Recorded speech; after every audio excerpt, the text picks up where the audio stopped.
warahmatullahi wabarakatuh. Bismillahirrahmanirrahim. Segala puji bagi Allah, Tuhan semesta alam.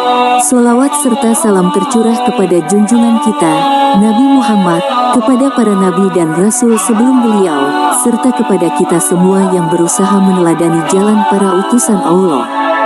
Hari ini, mari kita tenggelam sejenak dalam kisah seorang Nabi Agung. Seorang manusia pilihan yang hidup jauh sebelum Nabi sediakan.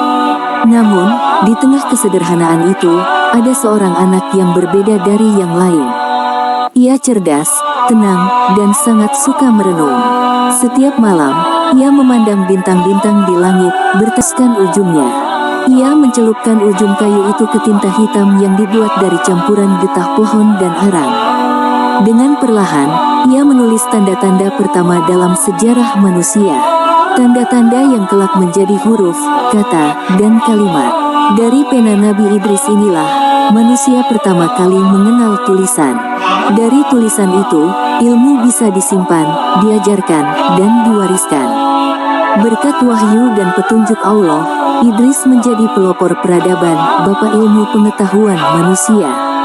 Tak hanya menulis, Nabi Idris juga dikenal sebagai orang pertama yang memahami perbintangan dan ilmu falak, menghitung waktu, dan mempelajari pergerakan bulan dan matahari. Ia juga orang pertama yang menjahit pakaian dari kain tenun, bukan lagi dari kulit binatang. Setiap ilmu yang ia temukan, selalu diajarkan kepada umatnya, karena ia tahu, ilmu tanpa amal hanyalah kesombongan. Namun, seperti para nabi lainnya, Idris juga menghadasa. Ia tetap menuntun dengan kasih sayang, dengan sabar, dan penuh keyakinan. Dikisahkan dalam riwayat, Nabi Idris memiliki hubungan yang istimewa dengan para malaikat. Karena ibadah dan ketekunannya, Allah membuat malaikat mencintainya. Salah satu malaikat sering turun untuk menemaninya, berbincang, dan membawakan kabar dari langit. Suatu hari, Idris berkata kepada malaikat itu, "Aku ingin merasakan kematian, agar aku tahu bagaimana keadaan hamba Allah setelah ran di bumi dan kecintaannya kepada ilmu." Dari kisah ini, kita belajar banyak hal. 1. Menuntut ilmu adalah bagian dari ibadah. Idris adalah contoh bahwa ilmu yang disertai iman akan meninggikan derajat manusia.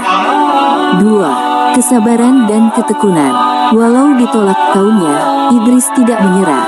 Ia terus menyampaikan kebenaran dengan cinta dan hikmah.